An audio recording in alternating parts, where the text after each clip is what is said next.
ओम शांति। मुरली है 20 सितंबर 2024। बाप दादा के मधुर महावाक्य।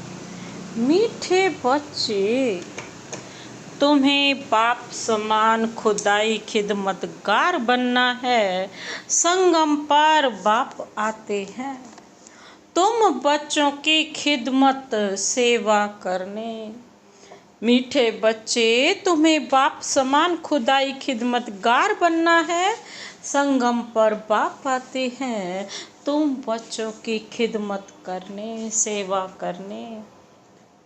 आज का प्रश्न है, यह पुरुषोत्तम संगम युग ही सबसे पुराने, सुहावना और कल्याणकारी है कैसे? यह पुरुषोत्तम संगम युग ही सबसे सुहावना और कल्याणकारी है कैसे? बाबा ने उत्तर दिया, इसी समय तुम बच्चे, स्त्री और पुरुष दोनों ही उत्तम बनते हो।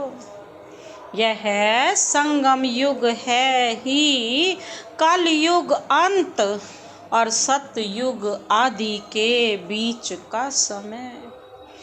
इस समय ही बाप तुम बच्चों के लिए ईश्वरीय यूनिवर्सिटी खोलते हैं। इस समय ही बाप तुम बच्चों के लिए क्या खोलते हैं? ईश्वरीय यूनिवर्सिटी, जहाँ तुम मनुष्य से देवता बनते हो। ऐसी यूनिवर्सिटी सारे कल्प में कभी नहीं होती। इसी समय सबकी सदगति होती है। बाबा क्या कहते, कौन बच्चे संगम युग क्यों सबसे सुहावना और कल्याणकारी है? क्योंकि इस समय ही बच्चे, स्त्री और पुरुष दोनों ही उत्तम बनते हैं। यह संगम युग है ना, कलयुग का अंत है और सतयुग का आदि है। इस समय ही बाप तुम बच्चों को तुम बच्चों के लिए ईश्वरीय यूनिवर्सिटी खोलते, जहाँ तुम मनुष्य से देवता बनते हो। ऐसी यूनिवर्सिटी सारे कल्प में कभी नहीं होती। इसी समय बाबा कहते सबकी सदगति होती है। ओम शांति। रूहानी बाप रूहानी बच्चों को बैठ समझाते हैं। यहाँ बैठे बैठे बाबा कहते, एक तो तुम बाप को याद करते हो क्योंकि वह पतित पावन है। उनको याद करने से ही पावन तमो प्रधान बनने की तुम्हारी एम है। ऐसे नहीं, सतो तक एम है। सतो प्रधान बनना है, इसलिए बाप को भी जरूर याद करना है। फिर स्वीट होम को भी याद करना है क्योंकि वहाँ जाना है। फिर माल मिल्कियत भी चाहिए, इसलिए अपने स्वर्ग धाम को भी याद करना है क्योंकि यह प्राप्ति होती है। बच्चे जानते हैं हम बाप के बच्चे बने हैं। बरोबर बाप से शिक्षा लेकर हम स्वर्ग में जाएंगे। नंबरवार पुरुषार्थ अनुसार बाकी जो भी जीव की आत्माएं हैं वह शांति धाम में चली जाएंगी। बाबा कहते घर तो जरूर जाना है। बच्चों को यह भी मालूम हुआ अभी है रावण राज्य। इसकी भेंट में सतयुग को फिर नाम दिया जाता है राम राज्य। दो कला कम हो जाती है ना। जैसे क्रिश्चियन की डायनेस्टी एक ही चलती है, वैसे यह भी है एक ही डायनेस्टी, परंतु उसमें सूर्यवंशी और चंद्रवंशी हैं। यह बातें कोई भी शास्त्रों में नहीं है। बाबा कहते बाप बैठ समझाते हैं। जिसको ही ज्ञान अथवा नॉलेज कहा जाता है। स्वर्ग स्थापन हो गया, फिर नॉलेज की दरकार नहीं। यह नॉलेज बच्चों को पुरुषोत्तम संगम युग पर ही सिखलाई जाती है। तुम्हारे सेंटर्स पर वह म्यूजियम में बहुत बहुत बड़े बड़े अक्षरों में जरूर लिखा हुआ हो कि बहनों और भाइयों, यह पुरुषोत्तम संगम युग है जो एक ही बार आता है। पुरुषोत्तम संगम युग का अर्थ भी नहीं समझते हैं तो यह भी लिखना है, कलयुग अंत और सतयुग आदि का संगम। तो संगम युग सबसे सुहावना कल्याणकारी हो जाता है। बाप भी कहते हैं मैं पुरुषोत्तम संगम युग पर ही आता हूँ, तो संगम युग का अर्थ भी समझाया है। वैशाल्य का अंत और शिवालय का आदि। बाबा कहते हैं इसको कहा जाता है पुरुषोत्तम संगम युग। यहाँ सब हैं विकारी, वहाँ सब हैं निर्विकारी। तो जरूर उत्तम तो निर्विकारी को कहेंगे ना। पुरुष और स्त्री दोनों उत्तम बनते हैं, इसलिए नाम ही है पुरुषोत्तम। इन बातों का बाप और तुम बच्चों के सिवाय किसको पता नहीं कि यह संगम युग है। किसके ख्याल में नहीं आता कि पुरुषोत्तम संगम युग कब होता है। अभी बाप आए हुए हैं, वह है मनुष्य सृष्टि का बीज रूप। बाबा कहते हैं उनकी ही इतनी महिमा है, वह ज्ञान का सागर, आनंद का सागर है, पतित पावन है, ज्ञान से सद्गति करते हैं। ऐसे तुम कभी नहीं कहेंगे कि भक्ति से सद्गति। ज्ञान से सद्गति होती है, भक्ति से नहीं होती, ज्ञान से। और सद्गति है ही सतयुग में। तो जरूर कलयुग का अंत और सतयुग आदि के संगम पर आएंगे। कितना क्लियर कर बाप समझाते हैं।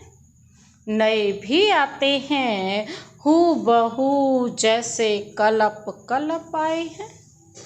आते रहते हैं, राजधानी ऐसे ही स्थापन होनी है।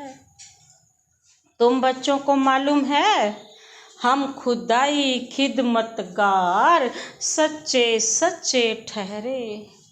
एक को थोड़े ही पढ़ाएंगे, एक पढ़ते हैं, फिर इन द्वारा तुम पढ़कर औरों को पढ़ाते हो। इसलिए यहाँ यह बड़ी यूनिवर्सिटी खोलनी पड़ती है। सारी दुनिया में और कोई यूनिवर्सिटी है ही नहीं।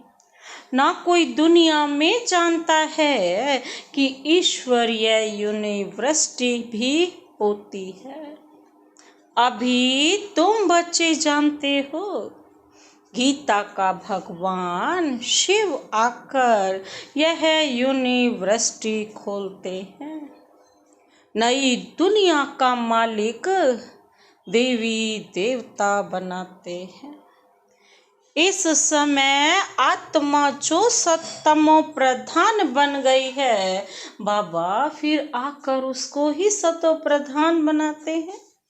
इस समय सब तमो प्रधान है ना। भल कई कुमार भी पवित्र रहते हैं, कुमारियां भी पवित्र रहती हैं, सन्यासी भी पवित्र रहते हैं, परंतु आजकल वह पवित्रता नहीं है। बाबा कहते हैं आजकल वह पवित्रता नहीं है। पहले पहले जब आत्माएं आती हैं वह पवित्र रहती हैं, फिर अपवित्र बन जाती हैं, क्योंकि तुम जानते हो सतो प्रधान सतो रजो तमो में सबको पास होना होता है। अंत में सब तमो प्रधान बन जाते हैं। अभी बाप सम्मुख बैठ समझाते हैं। यह झाड़ तमो प्रधान जड़ जड़ीभूत अवस्था को पाया हुआ है, पुराना हो गया है तो जरूर इनका विनाश होना चाहिए।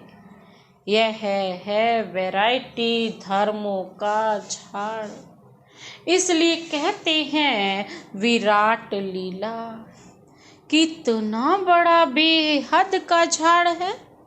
वह तो जड़ झाड़ होते, तो जो बीज डालो वह झाड़ निकलता है। यह फिर है वैरायटी धर्मों का वैरायटी चित्र। बाबा कहते हैं सब मनुष्य, परंतु उनमें वैरायटी बहुत है, इसलिए विराट लीला कहा जाता है। सब धर्म कैसे नंबरवार आते हैं यह भी तुम जानते हो। सबको जाना है फिर आना है।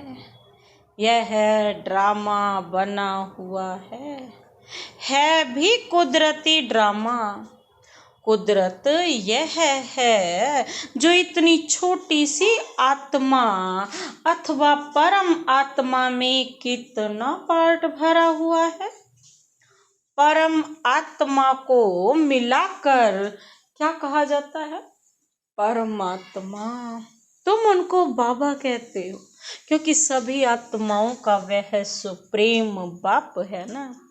बच्चे जानते हैं आत्मा ही सारा पार्ट बजाती है। मनुष्य यह नहीं जानते। वह तो कह देते आत्मा निर्लेप है। वास्तव में यह अक्षर रॉन्ग है। यह भी बड़े बड़े अक्षरों में लिख देना चाहिए। आत्मा निर्लेप नहीं है। आत्मा ही जैसे जैसे अच्छे व बुरे कर्म करती है तो ऐसा वह फल पाती है। बुरे संस्कारों से पतित बन पड़ती है, तब तो देवताओं के आगे जाकर उनकी महिमा गाते हैं। अभी तुमको 84 जन्मों का पता पड़ गया है और कोई भी मनुष्य नहीं जानता। तुम उनको 84 जन्म सिद्ध कर बतलाते हो तो कहते हैं क्या शास्त्र सब झूठे हैं? बाबा पूछ रहे हैं क्या शास्त्र सभी झूठे हैं? क्योंकि सुना है मनुष्य 84 लाख योनियां लेते। और कहते हैं ऐसे सिद्ध करके बतलाओ ना, उनसे पूछो। अभी बाप बैठ समझाते हैं। वास्तव में सर्वशास्त्र शिरोमणि है ही गीता। बाप अभी हमको राजयोग सिखला रहे हैं जो 5000 वर्ष पहले सिखलाया था। तुम जानते हो हम पवित्र थे, पवित्र गृहस्थ धर्म था। अभी इनको धर्म नहीं कहेंगे, अधर्मी बन पड़े हैं, अर्थात विकारी बन गए हैं। इस खेल को तुम बच्चे समझ गए हो। बाबा कहते यह बेहद का ड्रामा है जो हर 5000 वर्ष बाद रिपीट होता रहता है। लाखों वर्ष की बात तो कोई समझ भी ना सके, यह तो जैसे कल की बात है, तुम शिवालय में थे, आज वैशाल्य में हो, फिर कल शिवालय में होंगे। आज कल आज आज आज और कल की तो बात है ना। सतयुग को कहा जाता है शिवालय और त्रेता को सैमी कहा जाता है। इतने वर्ष वहां रहेंगे। बाबा कहते पुनर्जन्म में तो आना ही है।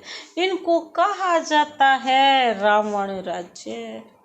तुम आधा कल्प पतित बने, अब बाप कहते हैं गृहस्थ व्यवहार में रहते कमल फूल समान पवित्र बनो। कुमार और कुमारियां तो हैं ही पवित्र, उन्हों को फिर समझाया जाता है ऐसे गृहस्थ में फिर जाना नहीं है। जो फिर पवित्र होने का पुरुषार्थ करना पड़े। भगवानु वाच है कि पावन बनो तो बेहद के बाप का मानना पड़े ना। तुम गृहस्थ व्यवहार में रहते कमल फूल समान रह सकते हो, फिर बच्चों को पतित बनने की आदत क्यों डालते हो? जबकि बाप 21 जन्मों के लिए पतित होने से बचाते हैं। इसमें लोक लाज कुल की मर्यादा भी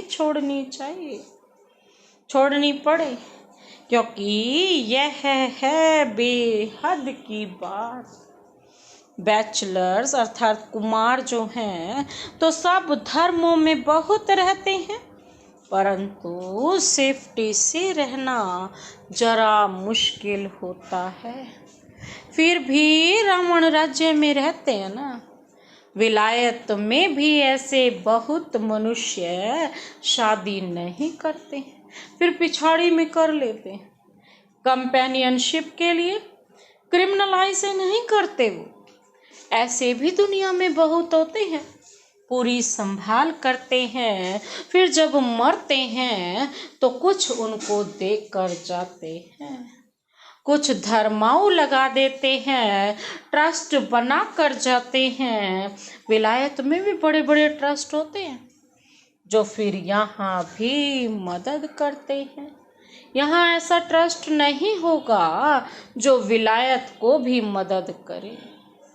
यहाँ तो गरीब लोग हैं, क्या मदद करेंगे? वहाँ तो उन्हों के पास पैसे बहुत हैं। बाबा कहते भारत तो गरीब है ना। भारतवासियों की क्या हालत है। भारत कितना सिरताज था, कल की बात है। खुद भी कहती हैं 3000 वर्ष पहले क्या था? पैराडाइज था। बाप ही बनाते हैं। तुम जानते हो बाप कैसे ऊपर से नीचे आते हैं पतितों को पावन बनाने। वह है ही ज्ञान का सागर। पतित पावन सर्व का सदगति दाता, अर्थात सबको पावन बनाने वाला। तुम बच्चे जानते हो मेरी महिमा तो सब गाते हैं। मैं यहाँ पतित दुनिया में ही आता हूँ तुमको पावन बनाने।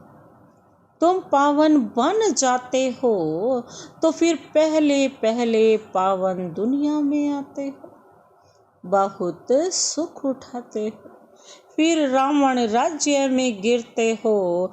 भल गाते तो हैं परम पिता परमात्मा ज्ञान का सागर, शांति का सागर पतित पावन है, परंतु पावन बनाने के लिए कब आएंगे यह कोई भी जानते ही नहीं है। बाप कहते हैं तुम मेरी महिमा करते हो ना, अब मैं आया हूँ तुमको अपना परिचय दे रहा हूँ। मैं हर 5000 वर्ष के बाद इस पुरुषोत्तम संगम युग पर आता हूँ। कैसे आता हूँ? वह भी समझाता। चित्र भी है, ब्रह्मा कोई सूक्ष्म वतन में नहीं होता है। ब्रह्मा यहाँ है और ब्राह्मण भी यहाँ है, जिसको ग्रेट ग्रेट ग्रैंड फादर कहा जाता है, जिसका फिर सिजरा बनता है। मनुष्य सृष्टि का सिजरा तो प्रजापिता ब्रह्मा से ही चलेगा ना। प्रजापिता है तो जरूर उनकी प्रजा भी होगी।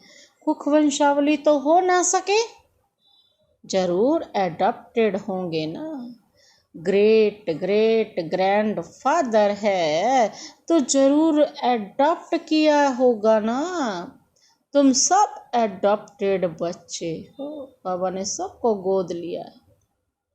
अभी तुम ब्राह्मण बने हो, फिर तुमको देवता बनना है। शूद्र से ब्राह्मण, फिर ब्राह्मण से देवता।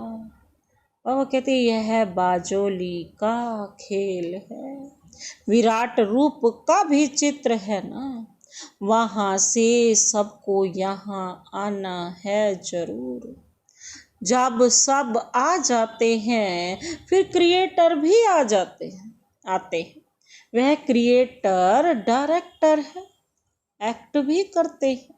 बाप कहते हैं हे आत्माएं, तुम मुझे जानते हो, तुम आत्माएं मेरे सब बच्चे हो ना।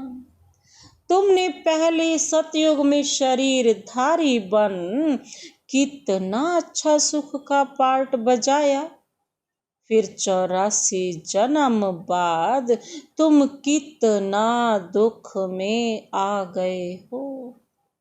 ड्रामा के क्रिएटर, डायरेक्टर, प्रोड्यूसर होते हैं ना। यह है बेहद का ड्रामा। बेहद ड्रामा को कोई भी जानते नहीं है। भक्ति मार्ग में ऐसी ऐसी बातें बताते हैं जो मनुष्य की बुद्धि में वहीं बैठ गई है। अब बाप कहते हैं मीठे मीठे बच्चों, यह सब भक्ति मार्ग के शास्त्र हैं। भक्ति मार्ग की ढेर सामग्री है, जैसे बीज की सामग्री झाड़ है। इतने छोटे बीज से झाड़ कितना था फैल जाता है। भक्ति का भी इतना विस्तार है। ज्ञान तो बीज है, उसमें कोई भी सामग्री की दरकार नहीं रहती। बाप कहते हैं अपने को आत्मा समझ, बाप को याद करो, और कोई व्रत नेम नहीं है। यह सब बंद हो जाता है, तुमको सदगति मिल जाएगी, फिर कोई बात की दरकार नहीं। तुमने ही बहुत भक्ति की है, उसका फल तुमको देने के लिए आया हूँ। बाबा कहते देवताएं शिवालय में थे ना, तब तो मंदिर में जाकर उनकी महिमा गाते हैं। अब बाप समझाते हैं मीठे मीठे बच्चों, मैंने 5000 वर्ष पहले भी तुमको समझाया था कि अपने को आत्मा समझो, देह के सब संबंध छोड़ मुझ एक बाप को याद करो, तो इस योग अग्नि से तुम्हारे पाप भस्म हो जाएंगे। बाप जो कुछ अभी समझाते हैं, कलप कलप समझाते आए हैं। गीता में भी कोई कोई अक्षर अच्छे हैं। मन मना भव अर्थात मुझे याद करो। शिव बाबा कहते हैं मैं यहाँ आया हूँ, जिसके तन में आता हूँ वह भी बताता हूँ। ब्रह्मा द्वारा सब वेदों शास्त्रों का सार तुमको सुनाता हूँ। चित्र भी दिखाते हैं परंतु अर्थ नहीं समझते। अभी तुम समझते हो शिव बाबा कैसे ब्रह्मा तन द्वारा सब शास्त्रों आदि का सार सुनाते हैं। 84 जन्मों के ड्रामा का राज भी बाबा कहते तुमको समझाता है, तुमको समझाते हैं। इनके ही बहुत जन्मों के अंत में आता हूँ। ब्रह्मा बाबा के भी बहुत जन्मों का जो अंत का जन्म होता है ना, लास्ट, उसमें बाबा प्रवेश करते हैं। यही फिर पहले नंबर का प्रिंस बनता है, फिर 84 जन्मों में आते हैं। अच्छा, मीठे मीठे सिक्के दे बच्चों प्रति मात पिता बाप दादा का याद प्यार और गुड मॉर्निंग। रूहानी बाप की रूहानी बच्चों को नमस्ते। हम रूहानी बच्चों की रूहानी बाप दादा को नमस्ते नमस्ते नमस्ते। Good morning. शुक्रिया बाबा, शुक्रिया। धारणा के लिए मुख्य सार है, पहला पॉइंट है, इस रावण राज्य में रहते पतित लोक लाज कुल की मर्यादा को छोड़ बेहद बाप की बात माननी है। गृहस्थ व्यवहार में कमल फूल समान रहना है। इस रावण राज्य में रहते पतित लोक लाज कुल की मर्यादा को छोड़ बेहद के बाप की बात को मानना है। गृहस्थ व्यवहार में कमल फूल समान रहना है। दूसरा पॉइंट है, इस वैरायटी विराट लीला को अच्छी तरह समझना है।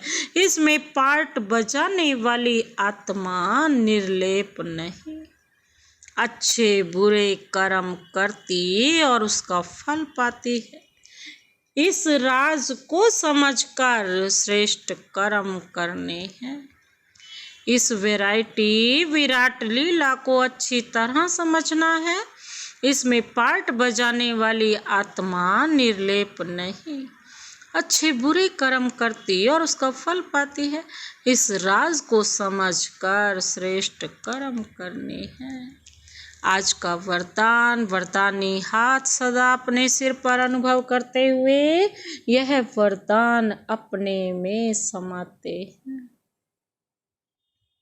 बाप के संस्कारों को अपने ओरिजिनल संस्कार बनाने वाले शुभ भावना शुभ कामना धारी भव। बाप के संस्कार को ही अपना संस्कार बना लो, ओरिजिनल संस्कार, तो क्या बन जाओगे? शुभ भावना और शुभ कामना धारी बन जाएंगे। विस्तार है, अभी तक कई बच्चों में फीलिंग के किनारा करने के पर चिंतन करने व सुनने के भिन्न भिन्न संस्कार हैं, जिन्हें कह देते हो कि क्या करें मेरे ये संस्कार। ये मेरा शब्द ही पुरुषार्थ में ढीला करता है। यह रावण की चीज है, मेरी नहीं।